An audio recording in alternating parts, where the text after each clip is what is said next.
Lorsque nous sommes en procédural, on passe les deux variables qu'on souhaite additionner.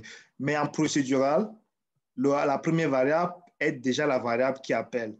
Et la variable passée entre arguments, c'est la deuxième variable qui est utilisée. Donc, le 10 va désigner l'objet qui est en cours, l'objet, l'instance en cours d'utilisation. Ceci va désigner le premier objet et le C désigne le deuxième objet. Donc, c'est pourquoi on fait la somme des réels entre elles et puis la somme des parties imaginaires entre elles. Et quand vous avez déjà fini de créer les parties réelles, les parties imaginaires, vous devez retourner un complexe. Donc, je vais créer un troisième complexe qui sera constitué de la nouvelle partie réelle et de la nouvelle partie imaginaire. C'est ça que je retourne. OK. Et pour la multiplication, vous devez penser à comment est-ce qu'on multiplie les deux nombres complexes. On fait la multiplication des parties réelles. Je ne sais pas si la multiplication... OK, vous faites la multiplication des parties réelles et ensuite vous faites la multiplication des parties imaginaires, vous faites la différence. Parce qu'on aura ici I fois I va donner moins. Okay. Ensuite, la partie imaginaire, c'est la somme de ceci, OK, de la partie réelle, ainsi de suite. Et là, on retourne un nouveau complexe. Le is equals, en fait, c'est qu'on s'attend à is equal, il faut override la méthode et puis vous dites simplement equals, OK. Et là, la classe override qui provient de l'objet ne prend pas paramètre un complexe, ça prend plutôt un objet.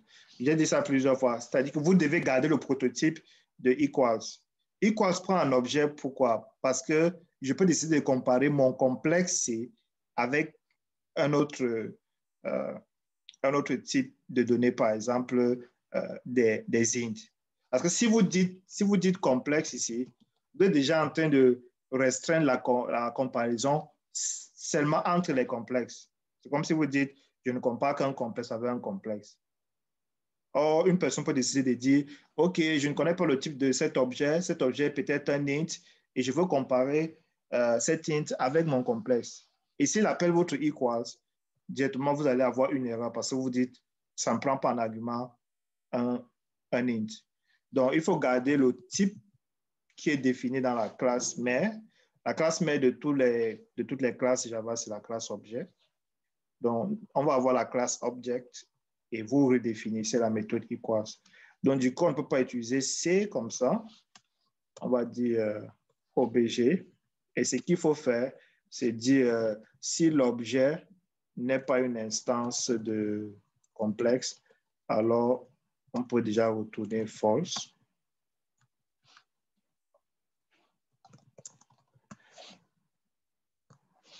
Donc, si ce n'est pas une instance de... Si ce n'est pas une instance de complexe, on retourne déjà false. Et dans le cas où c'est une instance de complexe, c'est là où vous pouvez caster. Donc, il faut aller écrire ça. Et puis, vous pouvez dire c'est l'égalité. Si la partie réelle est égale à la partie réelle, si la partie imaginaire de 10 est égale à la partie imaginaire de l'autre, alors on renvoie true. Donc, ici, il fallait changer le prototype. C'est la même chose avec toString. toString est une méthode qui est définie dans la classe mère. Il faut ajouter le override. Okay. En fait, ce override, vous n'avez pas besoin de...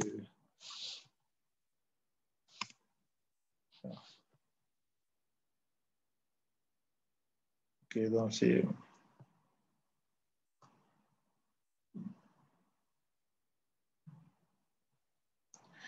Je crois que c'est tout ce qu'il y avait à dire là. Peut-être la classe test, où nous avons dit qu'il faut instancier certains de vos...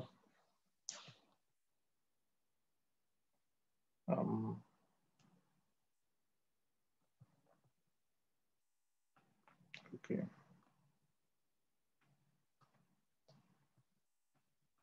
Non, c'est avec Circuit override. Yeah. Donc, après cela, vous devez écrire la méthode de la classe test où vous créez deux nombres complexes et vous ajoutez, vous voyez que la première instance appelle, ajouter et passe en parallèle la deuxième instance. Okay? En procédural, on aurait écrit ajouter en passant par parallèle C1 et C2. C'est très important. La même chose ici, en procédural, on aurait écrit multiplier C1 et puis C2. Alors ici, on crée un nouveau complexe et puis on peut décider. Lorsque vous avez défini des toString, et vous avez dit toString override le toString défini dans la classe objet, vous n'avez plus besoin de mettre ceci, OK? En fait, ça marche, mais ce n'est plus nécessaire puisque lorsqu'il verra un objet, ce qu'il fera, c'est exécuter la méthode toString automatiquement. Donc, je disais la fois dernière que ce n'est pas obligé de mettre toString. Par contre, le equals, il faut l'utiliser. En Java, on l'utilise, mais si vous êtes en programmation, si vous êtes en C, le C vous laisse la possibilité d'utiliser l'égalité, c'est-à-dire que le C vous donne la possibilité d'utiliser égal comme ça. Mais en Java, bon, ce n'est pas le cas. On doit appeler point equals. Donc, je dis ça parce que vous pouvez décider de faire votre programmation orientée objet en C++. À l'époque, nous, on le faisait en C++. OK? Donc, quand on le faisait en C++, on surchargeait les méthodes comme égalité, multiplication. Ici, en C++, au lieu d'écrire multiplier, on aurait surchargé l'opérateur, on aurait écrit la méthode et surchargé l'opérateur étoile, l'opérateur de la multiplication. Ici, on aurait surchargé l'opérateur de l'addition et écrit C2. Donc, pour ceux que ça intéresse, vous pouvez jeter un coup d'œil sur C++ et voir comment est-ce que C++ gère de tels comportements. C++ vous permet d'écrire des méthodes qui vont remplacer le comportement par défaut des opérateurs. Et du coup, lors de l'exécution de la compilation, quand il se rend compte que cet opérateur a été redéfini pour ces objets, il va exécuter la méthode que vous avez définie. Dans tout thème, ça revient à utiliser des noms. En Java, on utilise des noms à proprement parler. Vous pouvez remplacer ceci par art ou bien par times, ainsi de suite. Le equals, il faut le changer. Là. Donc, ça, c'est... Vous pouvez prendre ça dans le groupe. Ça a été partagé. Est-ce qu'il y a des questions sur ce TP?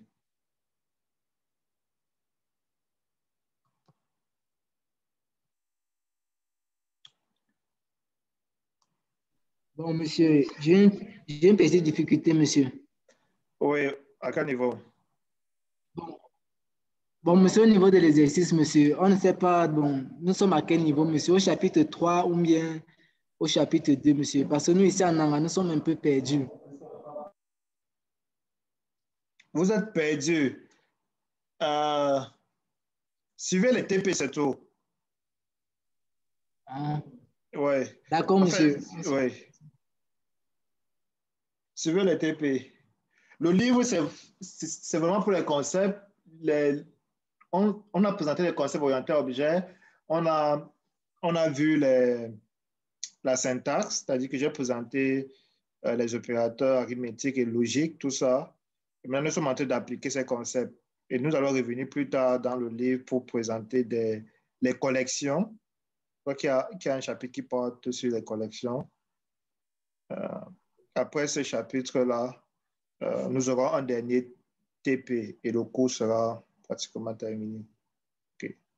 Donc, en fait, dans le livre, ils ont détaillé beaucoup de... Ils ont séparé des concepts en plusieurs chapitres. Un instant, là, je fais du bruit. Vous pouvez lire le livre pour par exemple, avoir une autre explication. Mais sinon, dans le TP, les explications que je donne déjà couvrent. Donc là, nous sommes dans l'application des concepts de la programmation orientée objet.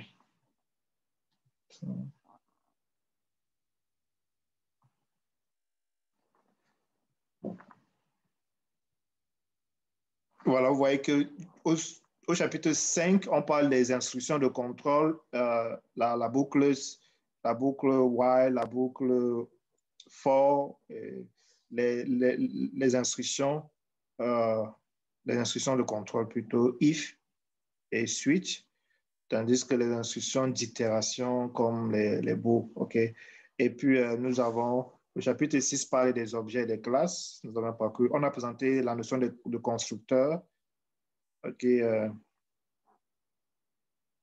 l'écriture des méthodes. Ouais, en fait, jusqu'au chapitre, maintenant, il nous reste le chapitre sur les collections, c'est-à-dire que le chapitre 7 qui porte sur les tableaux. Ensuite, le chapitre 8, c'est l'héritage. On a fait l'héritage dans le TP. Donc, vous voyez que si vous lisez, il ne reste plus que les collections, c'est-à-dire que le chapitre qui porte sur les tableaux.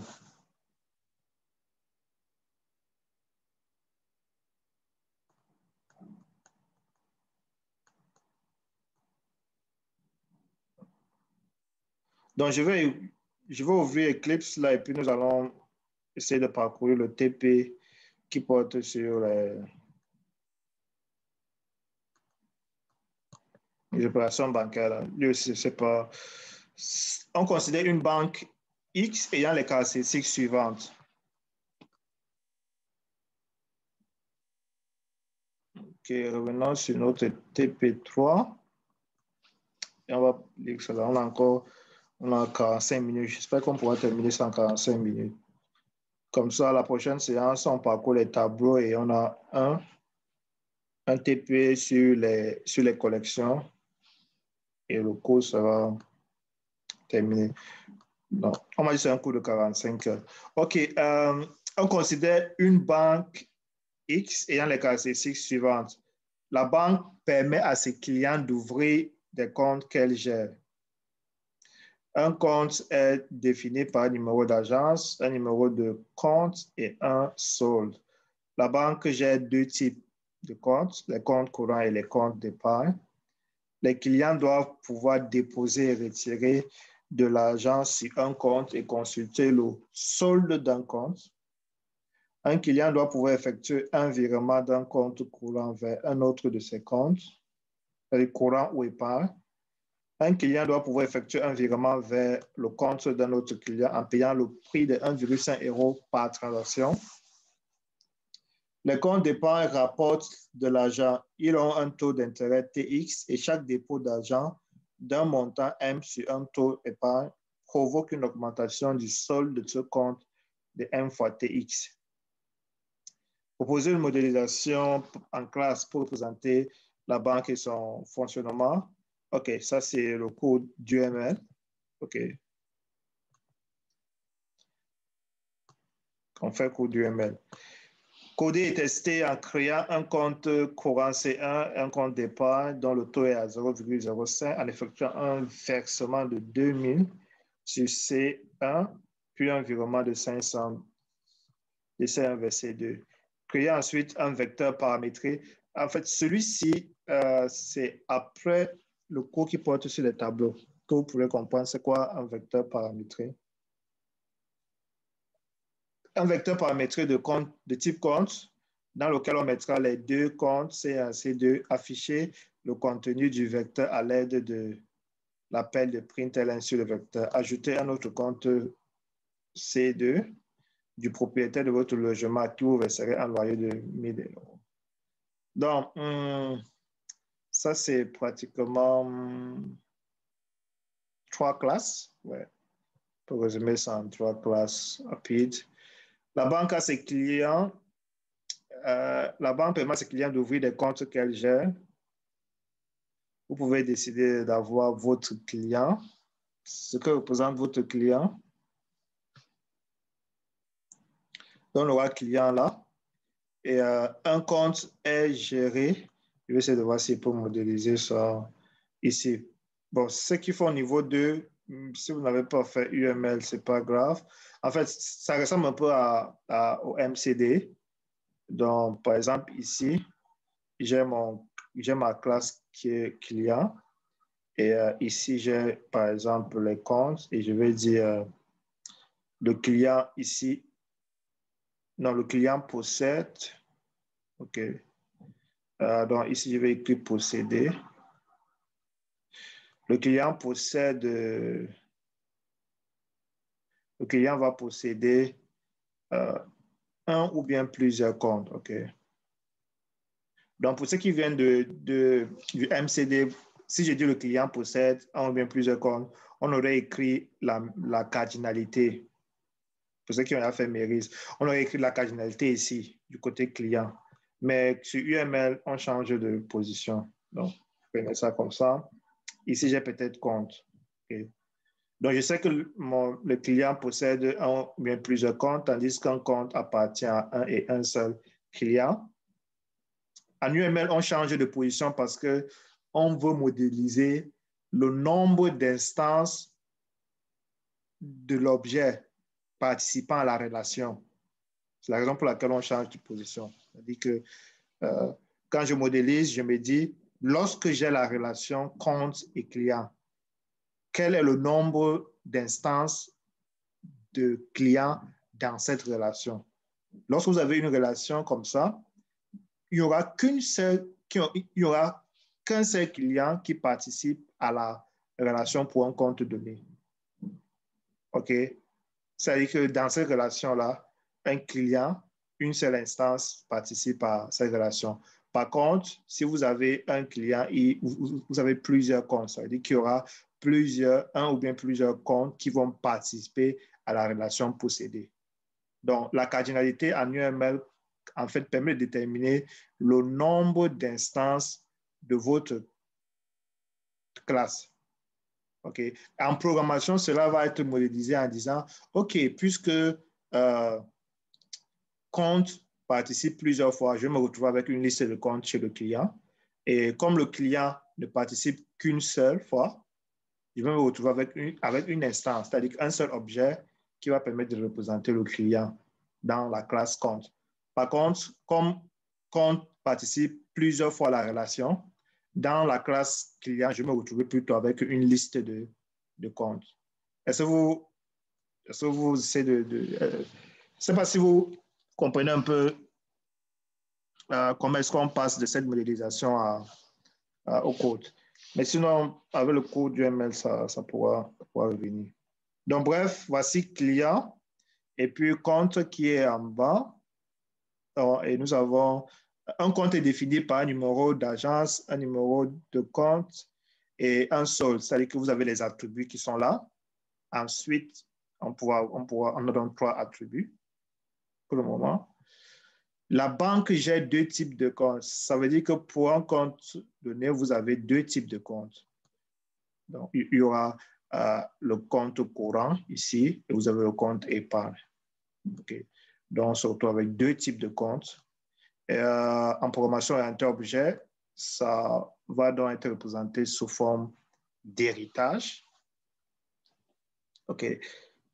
Puisqu'il y aura 2 types de comptes, et ces 2 types vont hériter des attributs de la classe mère. OK, nous avons ici les classes. On peut dire que la classe compte peut être une classe abstraite. Je ne sais pas, on va voir. Est-ce qu'on aura listé toutes les valeurs possibles? Est-ce qu'on a listé toutes les valeurs possibles de compte? Est-ce qu'il n'y a que 2 types de comptes possibles, soit courant, soit épargne? Si c'est le cas, alors on peut mettre compte comme étant une classe abstraite. Pour dire que, en fait, on ne peut pas instancier le compte, on peut plutôt instancier ses classes filles. Ça veut dire que si je dis que j'ai un compte, alors j'ai soit un compte courant, soit un compte épargne. Ça permet donc de restreindre la manipulation d'instances de compte, mais plutôt soit courant, soit épargne. Les clients doivent pouvoir déposer et retirer de l'argent. Ça veut dire qu'on a les méthodes déposer, les méthodes retirer, les méthodes consulter. Un client doit effectuer un virement. Nous avons la méthode de virement d'un compte vers un autre compte. C'est-à-dire que la méthode de virement va prendre en paramètre le second compte vers lequel on souhaite effectuer le virement. Donc, le premier compte est le compte qui appelle, le deuxième compte est le compte passé en argument. Et un client doit pouvoir effectuer un virement vers un autre compte. OK, remarquez que le virement dans un compte épargne est différent du virement dans un compte courant. Okay? Dans un compte courant, il va payer 1,5 € de transaction. Tandis que dans un compte épargne, on ne parle pas de frais ici. Ouais, du coup, virement peut être une c'est dans un méthode. compte d'un autre client qui paye. Dans le compte paye vive une autre personne qui a des frais, monsieur. Il peut virer dans un autre compte courant pour lui, il ne va pas payer. Ah, ok, attends, il faut que je le dise. Un client doit pouvoir effectuer un virement d'un compte vers un autre de ses comptes. OK, un client doit pouvoir effectuer un virement vers le compte d'un autre client. OK, lorsqu'il s'agit d'un autre client, OK, c'est là que vous devez payer. OK, d'accord. Et puis, il doit avoir un comportement différent. Un compte épargne rapport de l'argent, il a un taux d'intérêt TX et chaque dépôt. OK, c'est le dépôt en fait qui est différent. Donc, OK, la méthode de déposer se comporte différemment. Donc, c'est cette méthode qu'il va falloir redéfinir pour chaque classe parce que ça provoque une augmentation du solde de ce compte. Bon, la modélisation. Vous ajoutez les attributs ici. Et puis, c'est tout. Hein. Coder et tester en créant un compte courant, ainsi de suite. Donc, je vais créer la classe compte. Je vais créer la classe client. Je crée la classe compte courant et la classe compte épargne. Et puis, nous allons revenir dans cet énoncé pour voir si nous avons respecté ces critères-là. OK. Sauf si vous avez des questions.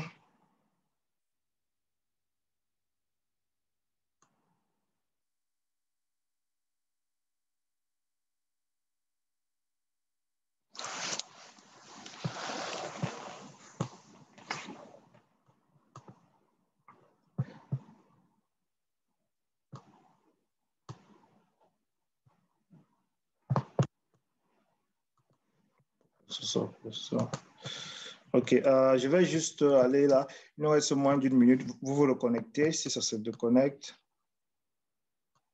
Je vais aller sur fichier nouveau projet.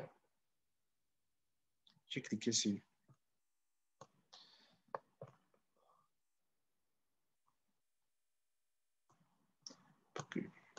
OK, nouveau projet Java. Pour directement aller sur projet Java.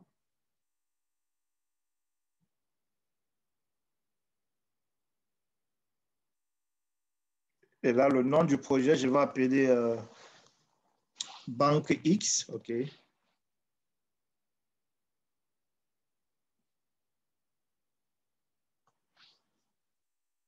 Banque X. Et je vais créer un package comme point.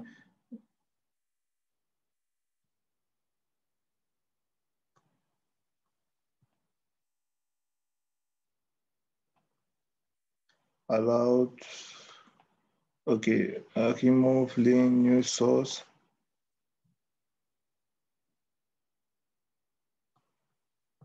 Bon, nous avons notre banque X là.